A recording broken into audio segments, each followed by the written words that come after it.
शांति।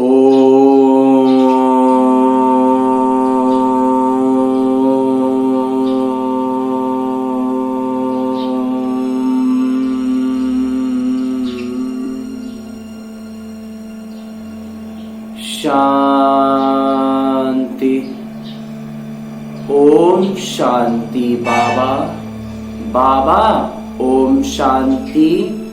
आज 29 नवंबर 2022 की मुरली है। बाबा कह रहे हैं, मीठे बच्चे, तुम्हें मनुष्य से देवता बनना है, इसलिए दैवी फजीलत, शिष्टाचार, दैवी शिष्टाचार धारण करो। आसुरी अवगुणों को छोड़ते जाओ, पावन बनो।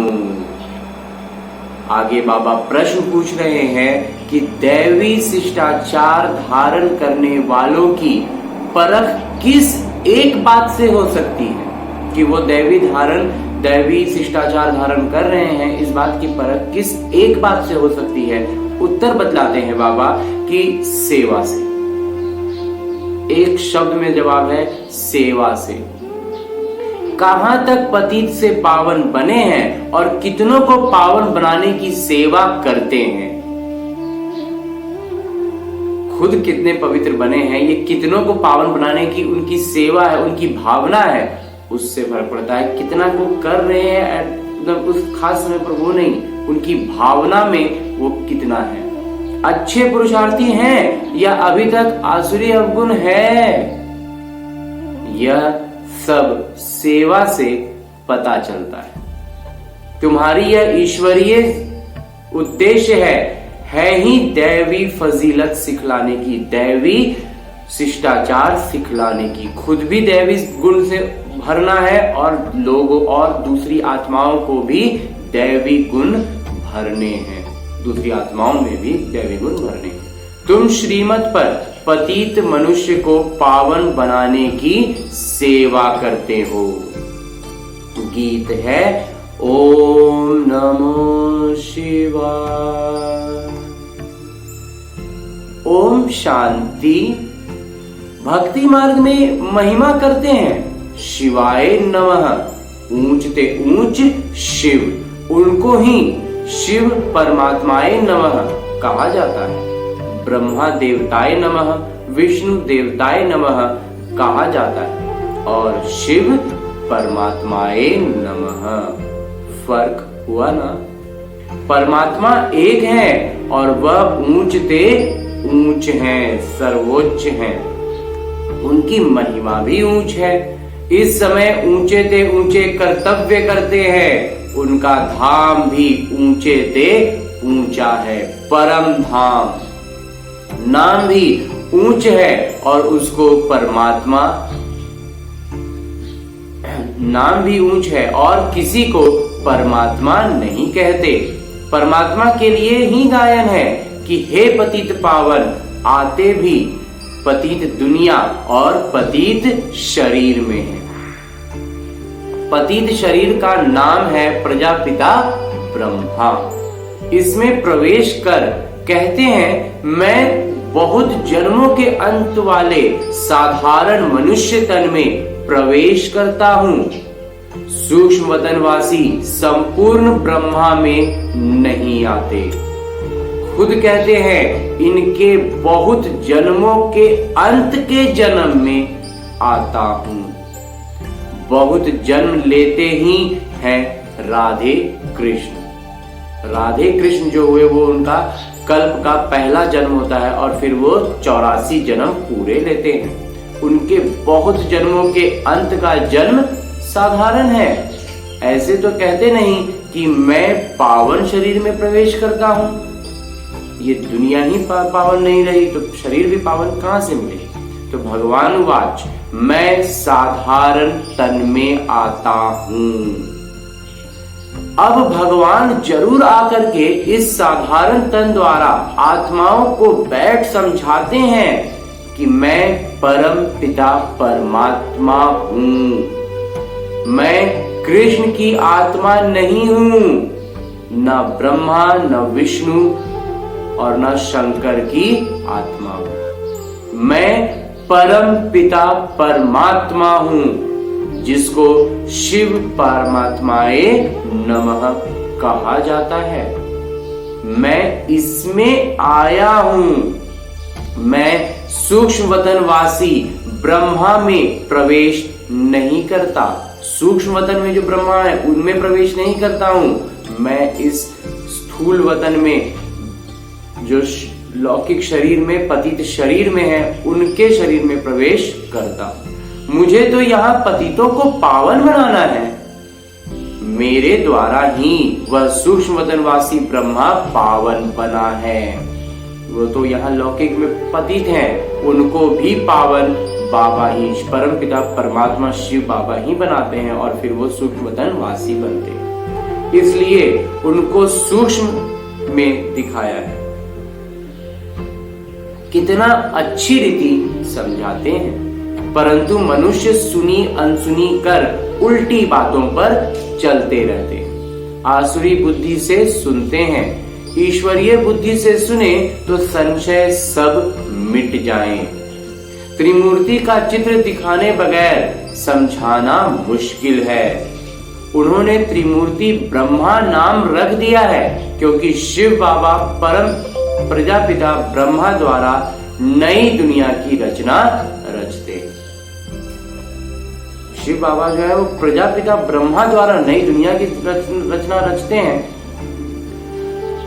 इसलिए ब्रह्मा करते हैं तो ब्रह्मा को त्रिमुखी बनाया है। तुम बच्चे अभी सम्मुख बैठे हो, सब पतित से पावन बन रहे हैं। जितना जो बनेगा वह सेवा से दिखाई पड़ेगा। सेवा से पता चल जाएगा कि उसकी भावना कितनी है, कैसी है और वो कितना ज्यादा पतित है और कितने ज्यादा उसमें दैवी गुण भरे हैं। यह अच्छा पुरुषार्थी है। इनमें अजून अवगुण है। किसी में अवगुण दिखेंगे, किसी में गुण सद्गुण दिखेंगे। देवताओं में दैवी गुण थे। हर एक अपने आसुरी गुण और उन्हों के दैवी गुण वर्णन करते हैं। अभी आसुरी अवगुणों को छोड़ना है, नहीं तो ऊंच पद नहीं पा सकेंगे। बाबा समझाते हैं, बच्चे दैवी गुण धारण करो। खान पान चलन में फजीलत चाहिए, शिष्टाचार चाहिए। शिष्टाचार जो कहते हैं बहुत अच्छे अच्छे संस्कार। पतित मनुष्यों को बद फजीलत कहेंगे, जिनमें शिष्टाचार नहीं हो ऐसा कहा जाता है पतित मनुष्यों को। देवताएं फजीलत वाले हैं, शिष्टाचार वाले हैं, तब तो उन्हों का गायन है। हर एक को पुरुषार्थ करना है, जो करेगा सो पाएगा।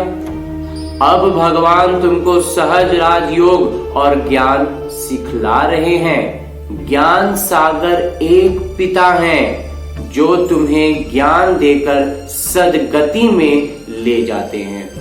उन्हें ही सुखदेव भी कहा जाता है। तो यहाँ की सब बातें न्यारी हैं, एकदम नई हैं। जो ब्राह्मण बनने वाले होंगे उन्हों की ही बुद्धि में यह ज्ञान बैठेगा।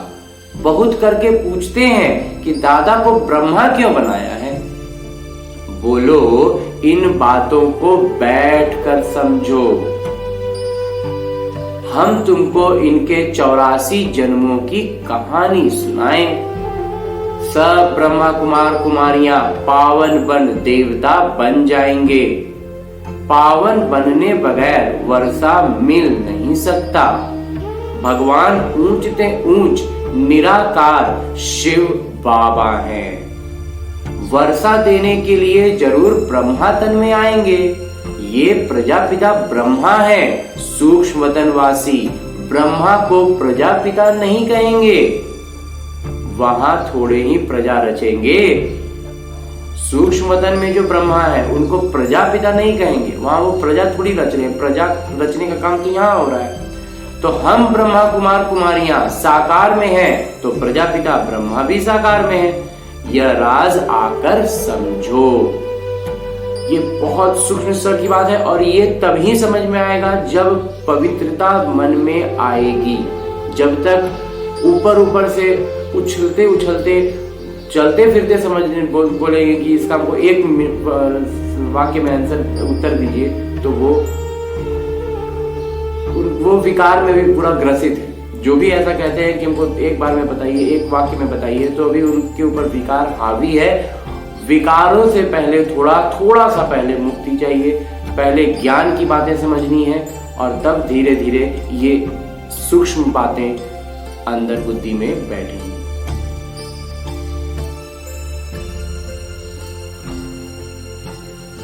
आगे बाबा कहते हैं, यहां कोई पावन, यह प्रजापिता है, इनके तन में शिव बाबा आते हैं पावन बनाने। यहां कोई पावन है ही नहीं। त्रिमूर्ति शिव के बदले त्रिमूर्ति ब्रह्मा कह दिया है, परंतु त्रिमूर्ति ब्रह्मा का कोई अर्थ नहीं है।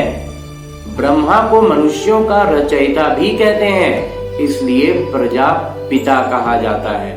इसमें वह निराकार प्रवेश कर वर्षा देते हैं। सूक्ष्म वतनवासी ब्रह्मा पावन है, वह पतित से पावन बनते हैं। हम ब्राह्मण भी पतित से पावन देवता बनते हैं। शिव परमात्माए नमः कहा जाता है। ब्रह्मा विष्णु शंकर को देवता कहा जाता है। भगवान ही भक्त के रक्षक हैं, वही सबको सद्गति देंगे। पतित पावन है तो जरूर आकर पतितों को पावन बनाएंगे। पहले पहले पावन है लक्ष्मी नारायण, वे जरूर पुनर्जन्म लेते होंगे।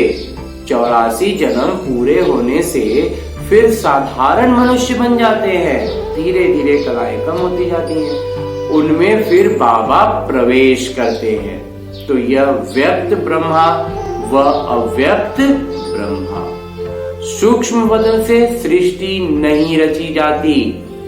अक्सर करके लोग इस बात पर गूंजते हैं, तो तुमको समझाना है। बाबा कहते हैं, मैं बहुत जन्मों अर्थात 84 जन्मों के अंत के जन्म में प्रवेश करता हूं। भारत में पहले देवी देवताएं आए, वह फिर बाद में ही आएंगे। परमपिता परमात्मा जो बाद में ही आएंगे। भारत में पहले देवी देवता आएंगे और वह फिर बाद में भी और जन्म लेंगे तो पीछे हो जाएंगे। फिर पहले वहीं जाकर देवी देवता बनेंगे। विराट रूप का चित्र भी जरूर होना चाहिए। बच्चों ने अर्थ सहित बनाया है। ब्राह्मण चोटी, देवता सिर, क्षत्रिय भुजाएं, वैश्य पेट और शूद्र पैर। शूद्र के बाद फिर ब्राह्मण, वर्णों का भी चक्र हुआ ना, ये भी समझना और समझाना है। बाबा ने बहुत बार समझाया है कि अखबार में पढ़ता है फलाना स्वर्गवासी हुआ, तो उनको चिट्ठी लिखनी चाहिए कि स्वर्गवासी हुआ तो जरूर नर्क में था और अब है ही नर्क, तो जरूर पुनर्जन्म नरक में लेंगे। और अगर ये नरक है तो फिर नरक में ही दोबारा न जाएंगे। तो अगर स्वर्ग में गए तो फिर उनको बुलाकर नरक का भोजन क्यों खिलाते हो? तुम रोते क्यों हो? वो तो स्वर्ग में गए, तो कोई स्वर्ग में जाएगा तो खुशी की बात हुई। परंतु इतनी बुद्धि नहीं है जो समझें कि स्वर्ग की स्थापना तो बाबा ही आकर करते हैं, यहीं पे करते हैं और राजयोग सिखलाते हैं। तुम ब्राह्मण संगम पर बाबा से वर्षा ले रहे हो, बाकी सब है कलयुग में। संगम पर आत्मा परमात्मा मिल रहे हैं, इनको कुंभ का मेला कहा जाता है। तुम ज्ञान गंगाएं ज्ञान सागर से निकली हो। भक्ति में समझते हैं गंगा में स्नान करने से पावन बन जाएंगे। पावन बनना तो तुम्हारी मुख्य कर्तव्य है। यह है ईश्वरीय उद्देश्य। तुम ही पतित मनुष्य को पावन देवता बनाते हो श्रीमत पर। श्री कृष्ण पतित पावन नहीं है, वह पूरे 84 जन्म लेते हैं। पहले है लक्ष्मी नारायण, फिर अंत में है ब्रह्मा सरस्वती।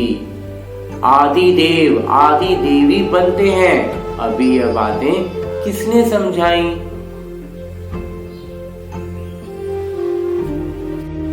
शिव परमात्माए नमः गाते भी हैं कि हे परमपिता परमात्मा, आपकी गतिमत सबसे न्यारी है। वह श्रीमत देते हैं गति के लिए, गति और सदगति।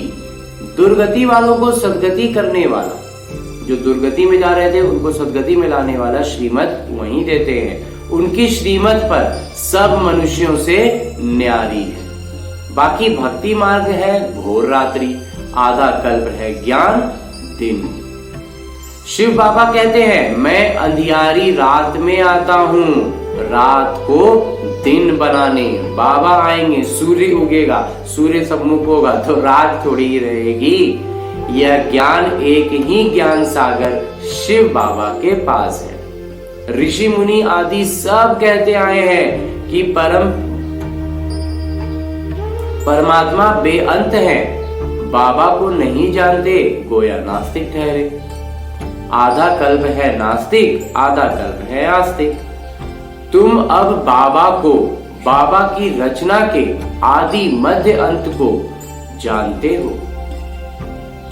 और कोई नहीं जानते, इसलिए कहा जाता है निधन के करीब। अलौकिक वर्षे का, अलौकिक जो जिस ज्ञान का, जिस सुख का बाबा जायदाद दे रहे हैं, धन संपदा दे रहे हैं, उसके लिए, उस धन संपदा के लिए वो निर्धन हो जाते हैं, गरीब हो जाते हैं, लौकिक पैसे के पीछे दौड़ रहे हैं। अनेक धर्म अनेक मतें हो गई हैं। अब बाबा कहते हैं इस पुरानी दुनिया का संन्यास करना है, याद करना है शांति धाम और सुख धाम को। जितना याद करेंगे उतना ऊंच पद पाएंगे। बैठ के याद नहीं, काम करते, अपने दिनचर्या के हर कार्य को संपादन करते हुए, उस कार्य को करते हुए बाबा की याद में, मानसिक अवस्था बाबा की याद में होगी। कार्य कुशलता से होगा, कम समय में होगा, निपुण होंगे, कार्य में भी निपुण होंगे। जितना याद करेंगे उतना ऊंच पद पाएंगे, क्योंकि प्रत्यक्ष फल भी मिलता है। गृहस्थ व्यवहार में भल रहो, सिर्फ पवित्र बनो। व्यापार बगैर गृहस्थ कैसे चलेगा? सिर्फ पवित्र बनना है और बाबा को याद करना है। तो अपना जो व्यापार है, जो कर्तव्य है, वो तो करते रहना है, लेकिन पवित्रता को धारण किए रहना है। बाबा कहते हैं मैं सोनार भी हूं, तुम्हारी आत्मा और शरीर दोनों ही पतित है, इसलिए तुम्हारी आत्मा अब पावन बने, तब फिर शरीर भी पावन मिले। सच्चे सोने का जेवर भी ऐसा बनेगा ना। अब तो आत्मा और शरीर दोनों ही लोहे के हो गए हैं। फिर पावन बनने की युक्ति बाबा बताते हैं, इसलिए कहते हैं तुम्हारी गतिमत श्रीमत सबसे न्यारी है। अभी तुम जानते हो यह सदगति का रास्ता कोई बतला नहीं सकते। गायन होता है तो जरूर कुछ करके गए हैं। जब इतना गायन होता है, इतना उनकी प्रशंसा, नाम लिया जाता है, तो कुछ ना कुछ तो करके गए होंगे। अभी कलयुग है, फिर सतयुग होना है, तो यही कलयुग को सतयुग में परिवर्तित किया है बाबा ने। संगम पर तुम बैठे हो, तुम ब्रह्मावंशी ब्राह्मण हो, कमल फूल सम पवित्र रहते हो। तुम्हारी माया के साथ युद्ध है, माया से ही कोई अनुत्तीर्ण हो जाते हैं, फेल हो जाते हैं। काम का घूंसा जोर का लगता है, ये जो काम विकार है ना, ये जबरदस्त चोट पहुंचाता है। बाबा कहते हैं खबरदार रहो, अगर गिरा तो फिर किसी को कह नहीं सकेंगे कि काम महाशत्रु है। बाबा कहते हैं फिर भी पुरुषार्थ करो, एक बार हराया, दूसरी बार हराया, फिर अगर तीसरी बार हराया तो खत्म, पद भ्रष्ट हो जाएगा। इसलिए कुश्ती में भी देखते हैं ना, एक बार पटक दिया तो ऐसा नहीं है कि एक बार पटका गए तो हम बार बार पटकाएं। अपनी तरफ से पूर्ण पुरुषार्थ करेंगे। प्रतिज्ञा की है तो उस पर पूरा रहना है। प्रतिज्ञा कर फिर पतित नहीं बनना चाहिए। परंतु सब तो प्रतिज्ञा पर कायम नहीं रहते हैं, गिरते भी रहते हैं। कोई फिर बाबा को छोड़ भी देते हैं, फिर उधर ही चले जाते हैं, बाबा को ही छोड़ देते हैं। बहुत भागने वाले भी हैं। अंत में तुमको पूरा साक्षात्कार होगा कि कौन क्या बनेंगे। पुरुषार्थ पूरा करना चाहिए। जो दुख देते हैं वह दुखी होकर मरते हैं। बाबा तो सबको सुख देने वाले हैं। तुम्हारा भी काम है सबको सुख देना। कर्मणा भी में भी किसी को दुख दिया तो दुखी होकर मरेंगे। किसी को अगर अपने काम से किसी को दुखी किए हैं तो फिर दुखी होकर ही मरेंगे। पद भी भ्रष्ट हो जाएगा। बेहद के बाबा के साथ पूरा फरमान बरदार वफादार होकर रहना है। अच्छा, मीठे मीठे सिकी लदे बच्चों प्रति माता पिता बाबा का याद प्यार और आशीर्वाद। रूहानी बाबा की रूहानी बच्चों को नमस्ते। हम रूहानी बच्चों की ओर से रूहानी बाबा को, ब्रह्मा बाबा और शिव बाबा को याद प्यार और प्रणाम। धन्यवाद बाबा, धन्यवाद। मुरली के लिए भी धन्यवाद। इस अनूठे अलौकिक जीवन के लिए भी बहुत बहुत धन्यवाद। धारणा है कि बाबा के साथ वफादार फरमान बरदार होकर रहना है। कभी किसी को दुख नहीं देना है। बाबा से पूरा वर्षा लेने के लिए पवित्र बनने का पुरुषार्थ करना है। काम की चोट कभी नहीं खानी है। इससे बहुत सावधान रहना है।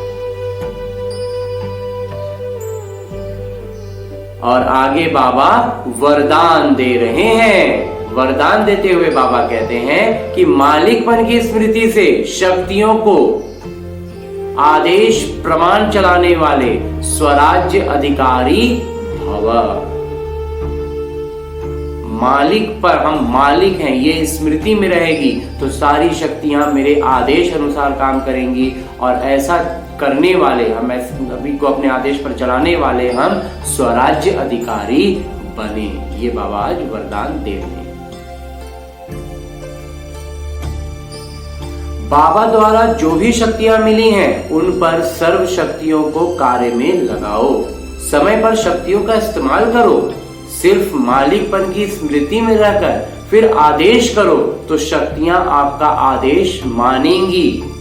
अगर कमजोर होकर आदेश करेंगे तो नहीं मानेंगी। बाबा सभी बच्चों को मालिक बनाते हैं, कमजोर नहीं। तो सब बच्चे राजा बच्चे हैं, क्योंकि स्वराज्य आपका जन्म सिद्ध अधिकार है। यह जन्म सिद्ध अधिकार कोई भी छीन नहीं सकता। स्लोगन है, त्रिकालदर्शी स्थिति में स्थित रहकर हर कर्म करो तो सफलता मिलती रहेगी। ओम शांति बाबा। बाबा ओम शांति। ओम